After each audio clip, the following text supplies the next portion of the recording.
हजरत जनाब मौलाना सैयद अहमद बुखारी साहब इमाम शाही जामा मस्जिद दिल्ली को दावत देता हूँ कि वो तशरीफ़ लाएं और अपनी कलिमात से नवाजें।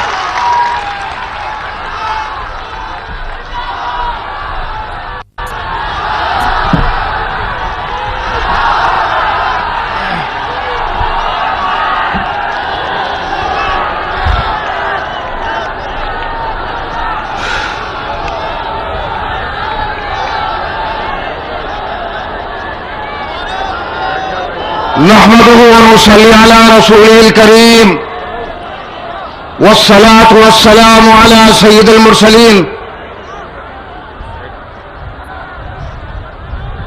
अज़ीज़ान कौम,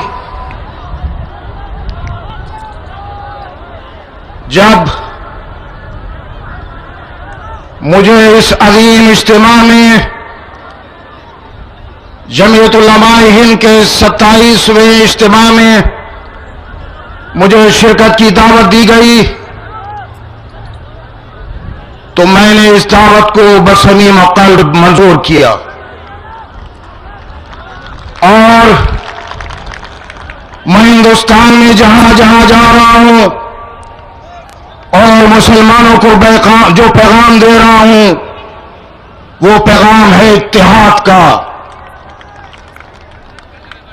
और मैं ये दिखाना चाहता था कि आवाम तो मुत्तहिद हैं ही, लेकिन हम भी मुत्तहिद हैं। और इसी जज्बे के तहत मैंने ये तय किया कि जमीयत उलमाए हिंद का ये इजलास उनका अपना ही मेरा इजलास है। लेकिन मैंने इस माजरत चाहिए थी कि मुझे अगर इससे अलग रखा जाए कि मैं तकरीर ना करूं तो ज्यादा बेहतर होगा। मैं इत्तेहाद के लिए शरीक हो जाऊंगा लेकिन बोलूंगा नहीं। क्यों?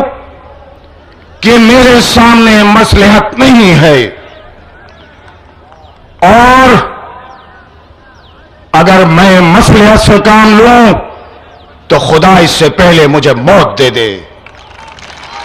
मैं कौम के साथ गद्दारी नहीं कर सकता और जब मसलहत हमारे सामने होगी तो फिर हम गैर जानिबदारी के साथ और सफाई के साथ नहीं बोल सकते।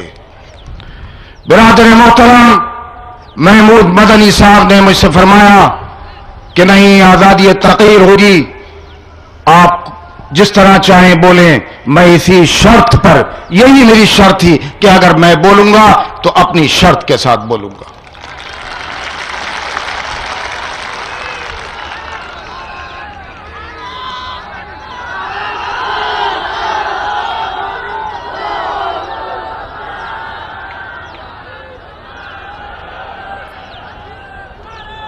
अज़ीज़ान मोहतरम, हिंदुस्तान में रहने वाली कौमों में मुसलमान ही वो कौम है जो लुटी पिटी है, जिसको गुज़िश्ता 50 साल से नोचा खसोटा जाता रहा और आज उसके जिस्म पर कपड़ा तो दरकिनार, उसके जिस्म की खाल तक नोच ली गई, गोश्त तक नोच लिया गया, हड्डियों का ढांचा बना दिया गया। ये सितम रसीदा, ये मजलूम कौम हर तरफ नजरें दौड़ाती रही, मगर अफसोस हर एक ने इसको मायूसी दी, मायूसी के सिवा इसको कुछ हाथ ना आया। सियासत के बागीगरों ने इसे उलझाए रखा, रोशन मुस्तकबिल के ख्वाब दिखाए और खुद सियासी ताकत हासिल की। नतीजा यह हुआ कि मुसलमान खुशफहमी का शिकार रहा, रोशन मुस्तकबिल के इंतजार में रहा और दूसरों का सहारा ले लेकर खुद कमजोर हुआ। 45 साल तक कांग्रेस की बैसाखी का इस्तेमाल किया, उसके बाद जनता पार्टी की बैसाखी ली, उसके बाद फिर कांग्रेस का सहारा लिया, फिर जनता दल का सहारा लिया,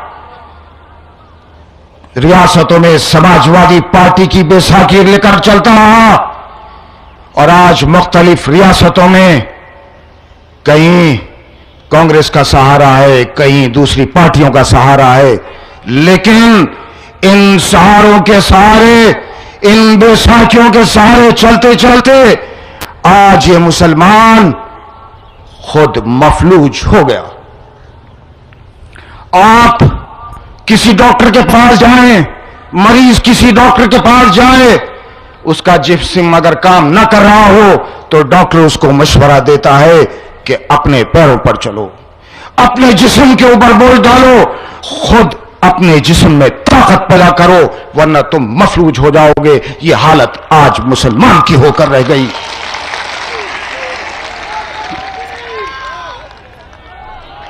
इन नामनिहाद सेकुलर पार्टियों ने, जिसमें कांग्रेस सबसे आगे आगे है, 45 साल तक मुसलमानों का खून चूसा।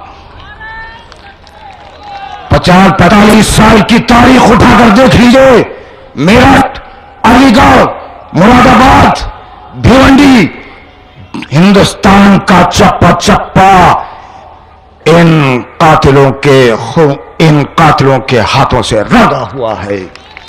ये वो कातिल हैं, ये वो सफाक हैं जिन्होंने मुसलमानों को नमाज ईद अदा करते हुए गोलियों से भूना है और सेकुलरिज्म का नारा देते हैं कि सेकुलर जमातों के हाथों को मजबूत करो। ये हाथ उस वक्त कमजोर क्यों नहीं होते जब मुरादाबाद में बेगुनाह मुसलमानों को मारा जाता है? ये हाथ उस वक्त कमजोर क्यों नहीं होते जब मेरठ की नदियों में मुसलमानों को काट काट कर बहाया जाता है? ये हाथ उस वक्त कमजोर क्यों नहीं होते जब 1949 में बाबरी मस्जिद में मूर्तियां रखी जाती हैं? ये जबान उस वक्त क्यों नहीं कमजोर होती जब शिलान्यास किया जाता है, राम राज्य का ऐलान किया जाता है? ये हाथ उस वक्त कमजोर क्यों नहीं होते जब 1992 में बाबरी मस्जिद को शहीद किया जाता है? ये हाथ उस वक्त कमजोर क्यों नहीं होते जब सिखों के गुरुद्वारा अमृतसर में गोल्डन टेम्पल पे बेगुनाह सरदारों को कत्ल किया जाता है? हम बहुत जख्म खुर्दा हैं, हमारे दिल जख्मों से भरे पड़े हैं और इन नामनिहाद सेकुलर पार्टियों ने, ऐ मुसलमानों, तुमको कमजोर किया है। अगर इन्होंने हक अदा किया होता, मुसलमानों के साथ इंसाफ किया होता, तो आज ऐ मुसलमानों तुम्हारी हालत ये न होती। मैं बवाने दोहरी ये बात कहता हूं कि मुसलमानों से ज्यादा इस मुल्क में कोई सेकुलर नहीं है। 50 साल तक सेकुलर पार्टियों को अपनी पार्टी माना, 50 साल तक हिंदू लीडरों को अपना लीडर माना, पंडित नेहरू से लेकर और आज तक दूसरों को ही लीडर मानता रहा, उनको सियासी ताकत देता रहा, लेकिन इन बाजीगरों ने मुसलमानों को कमजोर किया, खुद सियासी ताकत हासिल की, खुद इख्तिदार में रहे, वोट देने वाला मुसलमान, जान देने वाला मुसलमान, अपनी अमलाक को तबाह करने वाले मुसलमान। और इख्तिदार में कौन रहे? अर्जुन सिंह। इख्तिदार में कौन रहे? इख्तिदार में पंडित नेहरू। इख्तिदार में कौन रहे? सोनिया गांधी। इख्तिदार में कौन रहे? मुलायम सिंह यादव। इख्तिदार में कौन रहे? रामविलास पासवान। नहीं, अब ये नहीं होगा, अब ये नहीं होगा। वोट मुसलमान का तो इख्तिदार भी मुसलमान का, और फैसले का हक भी मुसलमान को ही होगा। अब वो जमाना गया। हम मानते हैं कि हाँ, हिंदू और मुसलमानों में इत्तेहाद होना चाहिए। हम इत्तेहाद के हामी हैं। हम किसी पर उंगली नहीं उठाते, हमारा मजहब भी ये नहीं कहता, लेकिन ये तय करना होगा कि इस मुल्क में दो ही कौमें हैं, एक हिंदू और एक मुसलमान। और अब सेकुलरिज्म एक तरफ, सेकुलरिज्म गुजरात में खत्म हो गया, कोई सेकुलरिज्म नहीं। अब हिंदू और मुसलमान की बात करो। मुसलमान मुसलमान है, हिंदू हिंदू है। जिन्होंने आज हमको लूटा, जो हम तो अब तक आज लूटते रहे, जो हम तो अब तक नंगा करते रहे, जिन्होंने हमारे खून को बहाया, वो दोस्ती की बात कर रहे हैं। तुम्ही ने तो हमको लूटा था, तुम्ही तो हमको लूटा। इन्हीं कबाइलियों ने और इन्हीं दलितों ने, मैं बहुत सफाई के साथ कर रहा हूं, अगर इत्तेहाद की बात करनी थी तो गुजरात में इन दलितों से मुसलमानों को क्यों नहीं बचवाया?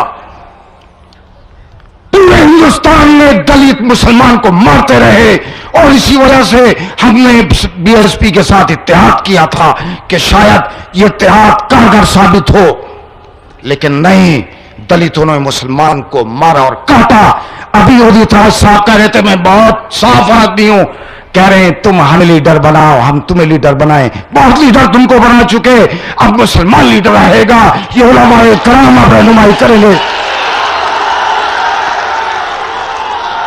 रहनुमाई अब सिर्फ मुसलमान करेंगे, उलमाए कराम करेंगे, कोई दलित मुसलमानों की रहनुमाई नहीं करेगा। मुझे दलितों की रहनुमाई मंजूर नहीं है।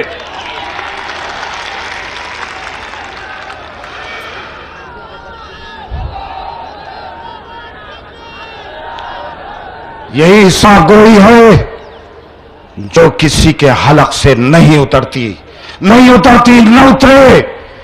मैंने ये बात कही है और मुसलमानों के बीच में ये बात कहता रहूंगा। सेकुलरिज्म गुजरात में खत्म हो गया, दफन हो गया। हमसे सेकुलरिज्म की